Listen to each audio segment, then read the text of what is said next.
watching NFL Daily, powered by Chat Sports. I am Tyler Jones here with you. Thanks for joining us.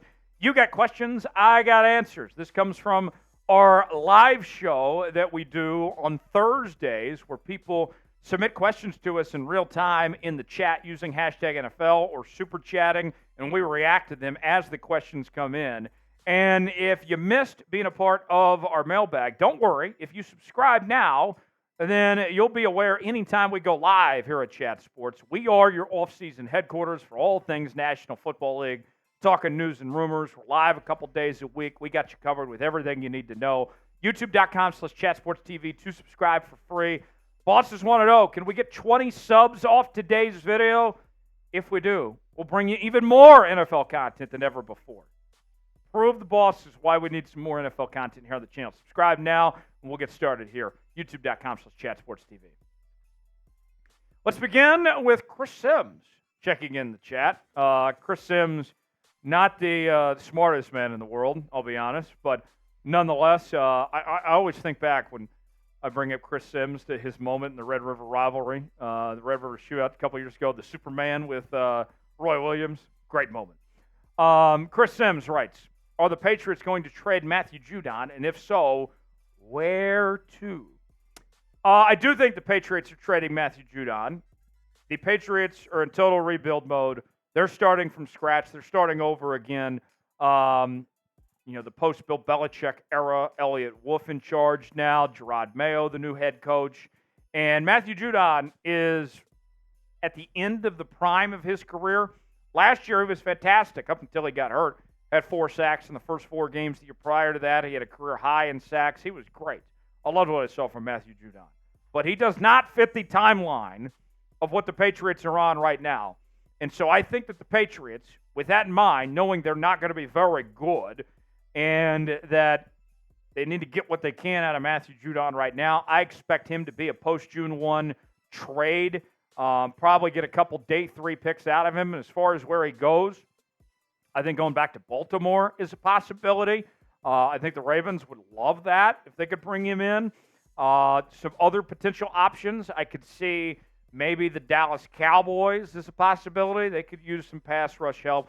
The Kansas City Chiefs could use another edge rusher potentially. Those are the teams off the top of my head that I think would be good fits for Matthew Judon, but I would be shocked if he's back in New England when the season begins.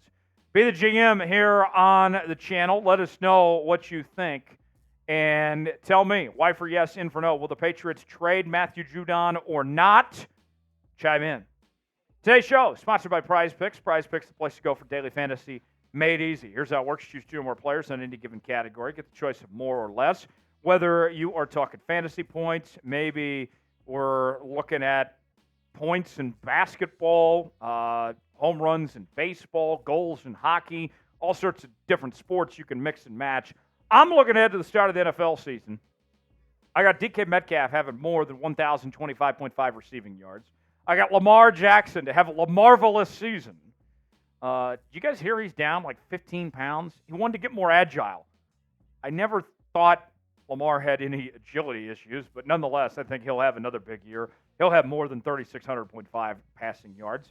Let's say I put $20 down, both these hit. That's going to turn into $60 on PrizePicks, folks. Play along with me, PrizePicks.com/CLNS, promo code CLNS for a $100 deposit match on your first deposit. The link is in the comments and description of today's video. PrizePicks, proud partner of Chat Sports. Glad to have them on board here on today's show. All right, Moose chiming in. Do you see the Panthers trading Terrace Marshall Jr.? Yes, I do, for similar reasons to the New England Patriots. Marshall, a guy that they can unload, try to get something off of. And here's the thing. I see him being a very cheap trade option for somebody because in all likelihood, if the Panthers can't get a deal for Terrace Marshall done, then he very well just might be traded, or might be cut, rather, when the post-June 1 cuts come around. So you can get Terrace Marshall Jr. for pennies on the dollar potentially, or you might just wait till he's available as a free agent if he's cut. Now, as far as teams go that could be looking at him, think about teams that need wide receiver help. Kind of a couple teams we just mentioned. The Ravens, Cowboys, Chiefs, for starters. And then some other teams out there. I think you could be looking at maybe the Cincinnati Bengals with T. Higgins' situation. Still need to replace Tyler Boyd.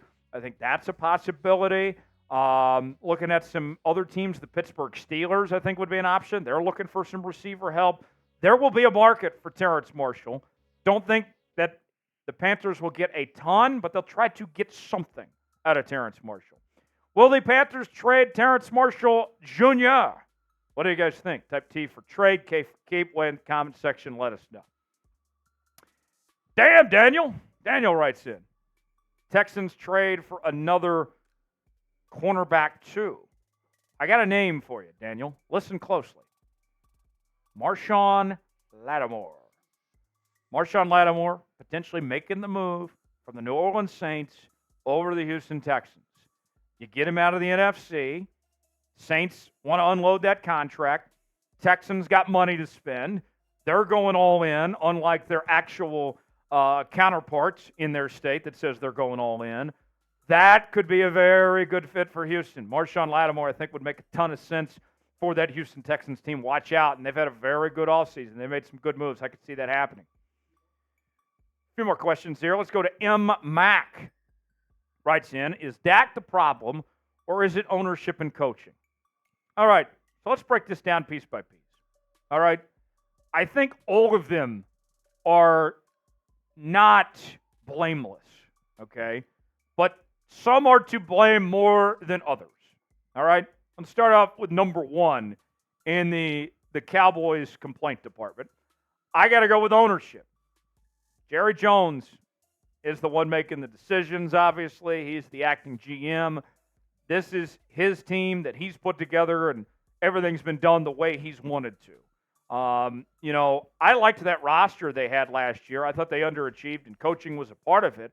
But then it goes back to Jerry, who hired Mike McCarthy, right? So, yes, Jerry's a big part of it, but ownership's not changing. That's problem number one. Problem number two is coaching. I don't think Mike McCarthy's a very good coach. I think he rode off the coattails of Aaron Rodgers to get his one and only Super Bowl win that he's had. Mike McCarthy is not a leader. He's not a motivator.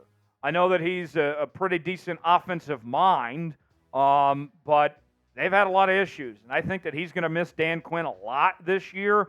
I think coaching is the number two problem. Dak, I'll say this. I'm a Dak defender. I'm a Dak fan. I like Dak Prescott. Okay? I'm not a Cowboy fan, but I like Dak. Dak has shown that he's capable. Dak is a top 10 quarterback in this league. I don't think the Cowboys are likely to find another quarterback better than Dak Prescott, right?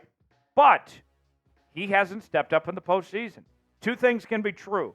Dak is a good quarterback, an elite quarterback, franchise quarterback in this league, but he hasn't gotten the job done in the postseason. Dak's got to play better. So has Dak been a problem? Yes, but not to the extent of the other two issues there. Gavin writes in, could the Dewfish and I think that means Dolphins, not the Dewfishes. Could the Dolphins and the Cowboys do something like the Goff-Stafford trade? Tua for Dak. Maybe. I wouldn't say it's impossible, but think about this. Dak's got a no-trade clause. You got to get Dak on board with the idea of going to Miami. But if Dak were on board to go anywhere, I'd be intrigued if I was Dak to go play with Tua and Jalen Waddle and that dynamic offense. I would say it's unlikely just because of that no-trade clause and all that. But if there were somewhere for him to go, I think the Dolphins could be a very good fit. The Cowboys, though, if you're going to unload from Dak, I think you want to take advantage of a rookie on a cheap contract, though. You still would have to pay Tua. So, in theory, it's not a bad idea, but the more you look into it, it seems unlikely. Last question. M. Mac wants to know, should the Vikings trade for Colts defensive tackle DeForest Buckner? So the Vikings, they lost a lot this offseason. Danielle Hunter specifically was the biggest that they lost, just because this salary cap situation has not worked out well for them. Still got to pay Justin Jefferson and all that. I think Buckner would be a good fit for Minnesota, but I just don't see them wanting or having the ability to pay the money that it would require for a guy like DeForest Buckner. And then on the Colts end of things, Colts coming off a surprising 9-win season last year where they overachieved. This team is ascending upward in the right direction. I don't think the Colts are looking to trade DeForest Buckner right now. I think that they are aware that they need DeForest Buckner while they're on this stretch to reach where they want to go. So I don't think that's going to happen. We'll see. Who's a player you want your favorite team to trade for? Give me a name that comes to mind that you would like to see. No wrong answers here. Just let me know who your guy is that you want to see your team make a move for. Thanks for joining us here on the channel today. As always, subscribe now. Stay up to date with the latest happenings across the National Football League. We got you covered. I'm Tyler Jones. We'll see you next time.